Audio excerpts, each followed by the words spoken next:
let's buy Greenland again. Let's take it over. We're not going to rule out military force. And, I'd been talking to people kind of in the background who said, imagine that you have access to one of the most valuable resources on the planet.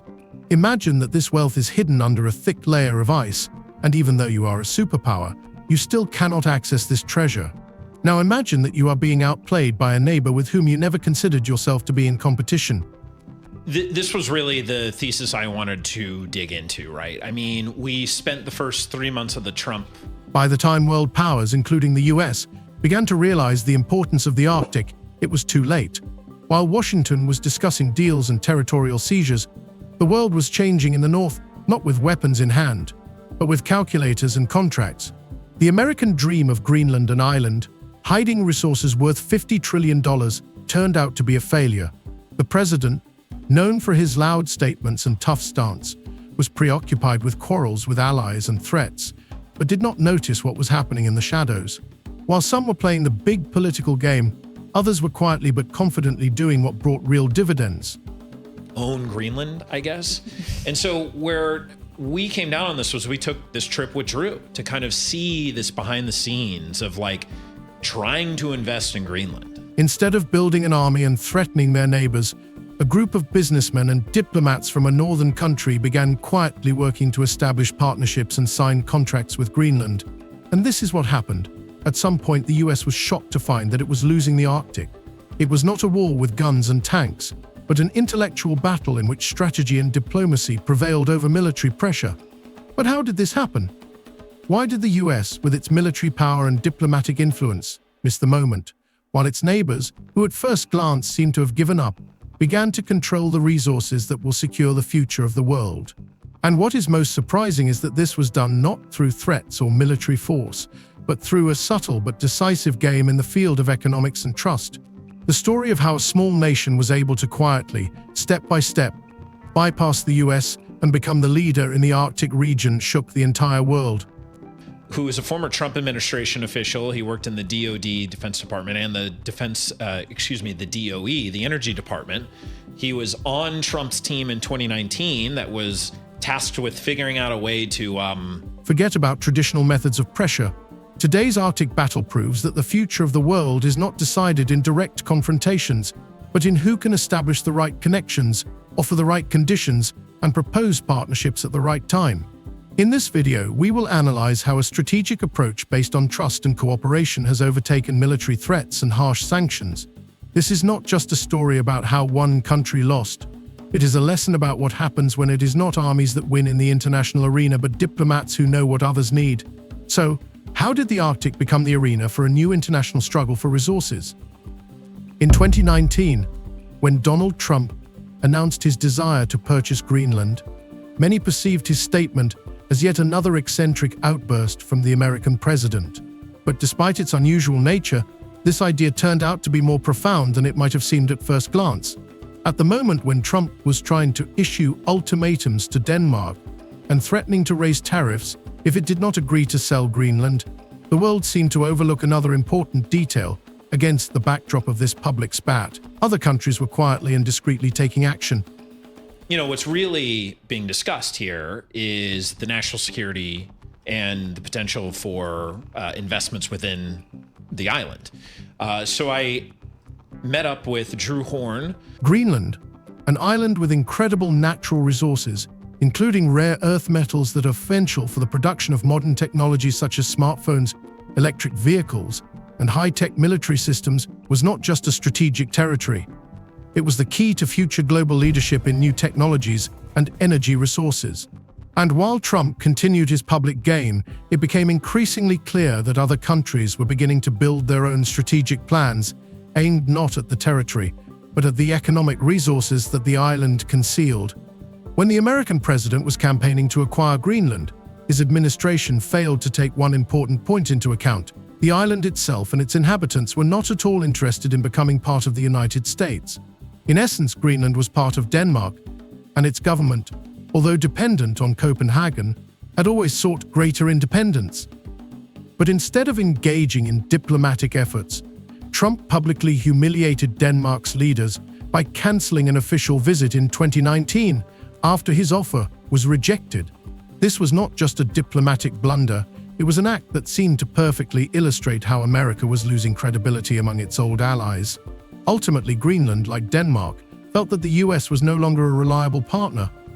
I didn't realize at the time that something like 20% of the direct flights from Copenhagen to Nuuk, there's only one per day, had been canceled or turned around or something to that effect. We got in, I thought, no problem. Meanwhile, while Washington and other Western capitals were discussing the absurdity of Trump's idea, in the North, in the Arctic, quiet rather than loud movements began to emerge as a new move in the global game. Canada, a country that had always seemed modest and less ambitious than its southern neighbor, suddenly began to show unexpected strategic determination. With the help of businessmen, statesmen, and diplomats, the country quietly, step by step, built a coalition that would guarantee it access to these vital resources in the future. The economic interest in Greenland was obvious to many countries, especially those that had long recognized that the Arctic was becoming one of the most important geopolitical regions. Even then, it was clear that Greenland's resources would be of strategic importance to the global economy. However, unlike the US, which sought direct control, Canada focused on a different approach.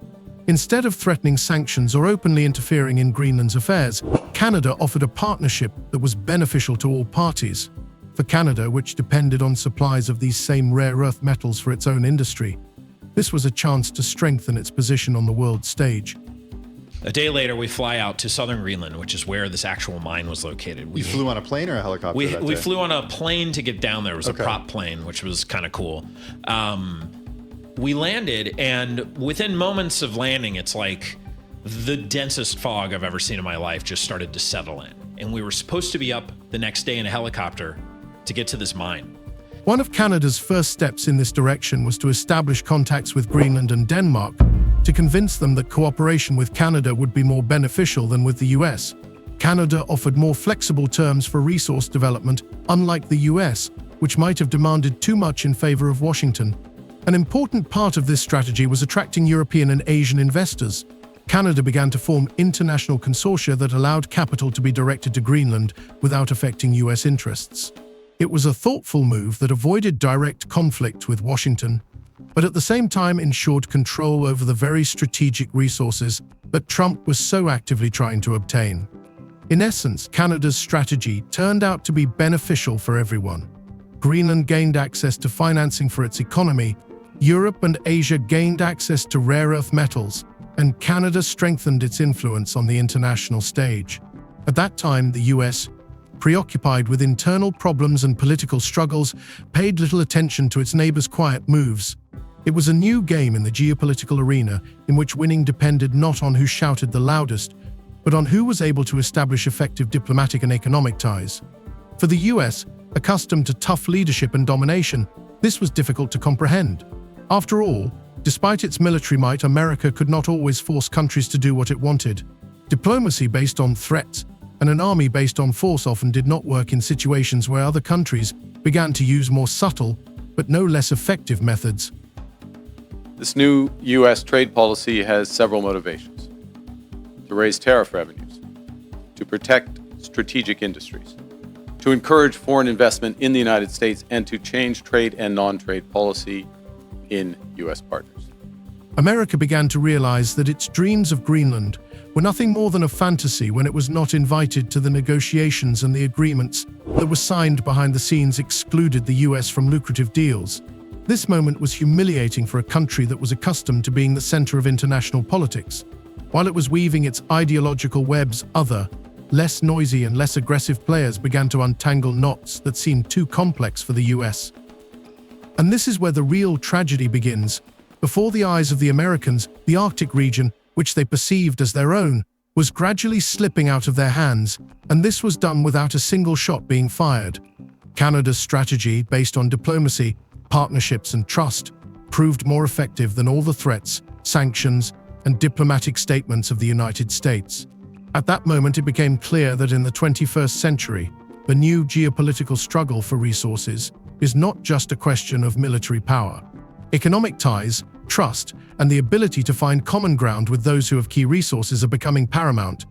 All of this proved to be an important lesson for the US. At some point, they realized that it is not armadas or aircraft, that determine the future of the world, but the ability to build relationships that can provide access to the very resources that determine the future of the global economy. And in this context, their neighbor quietly and unobtrusively pulled ahead. In a positive and very important development earlier this month, just a few weeks ago, the United States reaffirmed a core commitment to our free trade agreement, CUSMA, by reinforcing that those Canadian exports to the United States that are compliant with that agreement, that are compliant with CUSMA, will not be subject to U.S. IEEPA tariffs.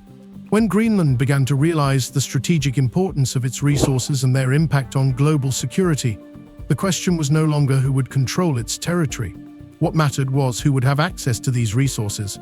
Local authorities, despite their relative dependence on Denmark, began to cautiously build relationships with other countries, realizing that in the face of global competition, they needed to act independently. Greenland's resources, rare earth metals necessary for high technology, as well as energy and natural resources that the whole world will need in the coming decades, made the island an object of strategic interest that no powerful country could afford to miss out on.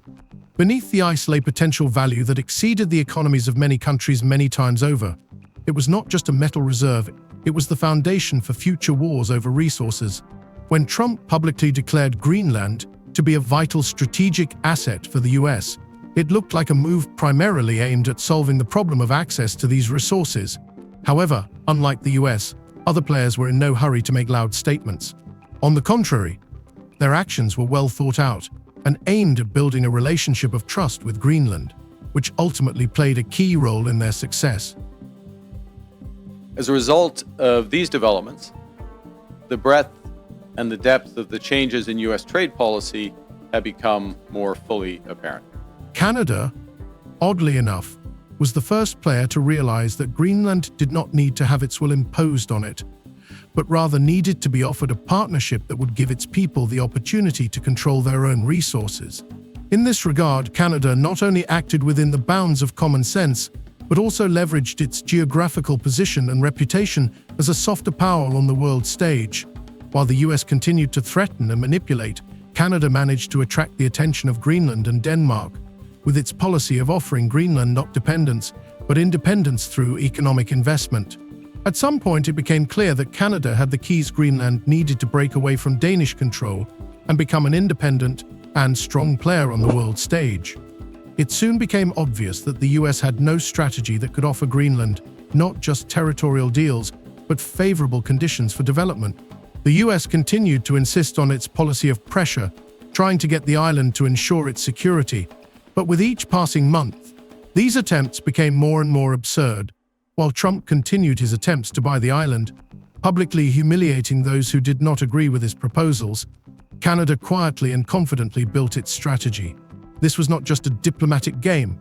Canada offered Greenland and Denmark favorable economic terms that not only provided profits from resource development, but also guaranteed long-term investments in infrastructure, including the construction of roads, ports, and the development of healthcare and education systems. The approach was thought out to the smallest detail. Greenland was not just receiving economic assistance, it was gaining freedom from the external control that had long been felt on its territory. Specifically, under the new U.S. approach, countries must now buy access to the world's largest economy through a combination of tariffs, investments, unilateral trade liberalization, and policy changes in their home markets. In response to pressure from the US, Greenland became increasingly withdrawn and cautious in its diplomatic moves. The most important factor that allowed Canada to win Greenland's trust was not only that Canada offered more favorable terms, but also that it was willing to respect Greenland's wishes and needs. This was a strategic move that allowed Canada to take the lead in this regional confrontation. Unlike the US, which continued to act from a position of strength, Canada offered terms that left no room for threats or pressure. It was businesslike and, importantly, restrained diplomacy. Under Canada's protection, Greenland began signing contracts with Canadian companies to develop local resources, which was the first big step toward true independence. It was against this backdrop that, in 2024, the US found itself in a difficult position when Greenland declared that it was not interested in a direct transfer of control over its territory. It was an act of resistance that did not come without consequences. Shortly thereafter, Greenland began working on its own agreements with Canada and European partners, threatening US ambitions in the Arctic. Greenland not only resisted American pressure, but also began to actively develop its own model of independence. It was a strategic move that determined the island's future in international politics. Those were quickly followed by reciprocal tariffs on every U.S. trade partner and very high sectoral tariffs applied globally on strategic industries, including steel, aluminum, autos, and copper. Canada, without claiming territorial dominance but instead offering cooperation and support, quickly secured its role as a key player in this game. Canadian companies began investing in mineral extraction in Greenland, and Canadian diplomats were able to establish close ties with local authorities.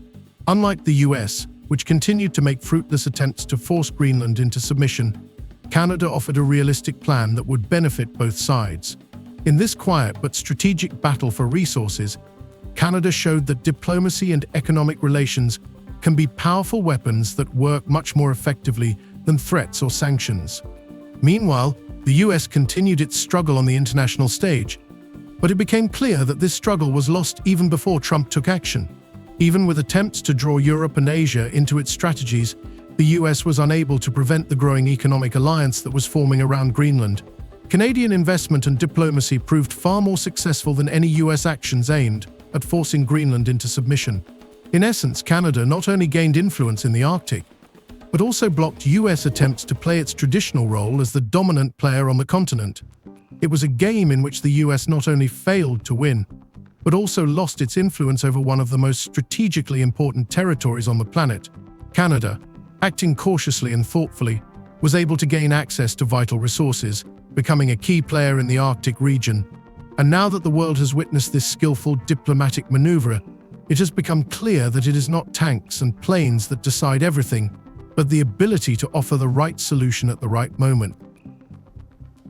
Those trade deals with other countries also have limited or no relief from those sectoral tariffs in those strategic industries such as steel and autos.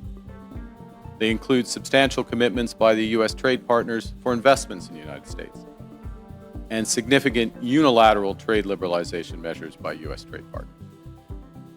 When Donald Trump returned to the idea of controlling Greenland in 2025, the situation on the international stage had already changed significantly.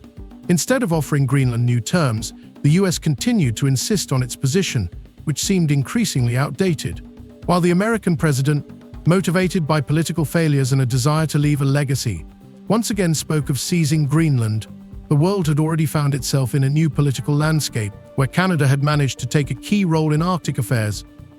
Preparations for this moment began long ago, back in 2024, when Canadian companies and diplomats negotiated with Greenland and its partners, concluding deals that promised access to the very valuable resources that were so actively discussed in the US. As in previous trade disputes, Canada has implemented a series of retaliatory tariffs. Their objectives have been to protect Canadian workers and businesses and to incentivize a negotiated settlement with the United States. Few other countries followed suit. But the main thing that happened was that Trump and his administration did not notice a new alliance forming around them. Canadian investors, including those who had previously developed projects for the extraction of rare earth metals and hydrocarbons in other Arctic regions, offered Greenland more than just economic assistance. They offered a strategic partnership that would allow the country to break free from Denmark's long-standing control and enable it to develop its economy independently, without succumbing to pressure from the US or other world powers. At that moment, not only access to resources was at stake, but also Greenland's future as an independent and self-sufficient country. The United States has also imposed substantial trade actions on the Canadian lumber industry. Now, in recent weeks, the United States has agreed a series of trade deals with a variety of countries. And these deals have several aspects in common. First, baseline tariffs that cover a broad range of goods and services that are substantially higher than those U.S. tariffs that existed before. At that time, Trump did not see that his strategies were becoming ineffective. He repeatedly turned to his allies, demanding support for intervention in Greenland, but this was met with less and less response. Unlike the US, Canada did not try to push through its position with threats and diplomatic sanctions. Canadian companies signed contracts with local authorities, offering Greenland long-term investments that included not only resource extraction, but also the development of infrastructure, social services, and new technologies. Unlike the US, which sought to control every detail and force Greenland to comply with its policies, Canada proposed a strategy of cooperation and equality, where Greenland's interests would be safeguarded. In fact, the average U.S. tariff rate on the world has jumped from just over 2% at the end of last year to almost 16%, 8 times higher. 16% currently. Greenland, in turn, was able to experience real independence thanks to these strategic partnerships. During its years under Danish rule, the island had learned to navigate political games and was now looking for new ways to prosper. Instead of becoming the subject of international conflicts, Greenland began to show all the surrounding countries that its resources could be used wisely without threats or pressure.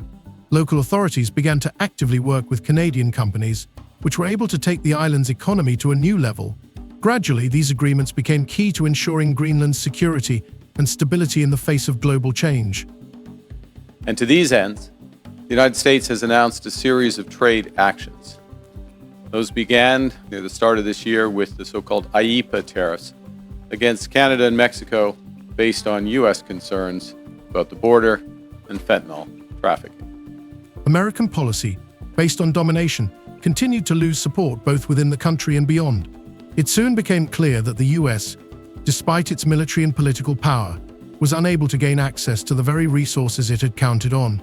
Instead of uniting countries and building long-term partnerships, Trump continued to view Greenland as an object that could simply be bought or seized, failing to understand that the island had its own interests and that diplomacy was much more effective than direct intervention.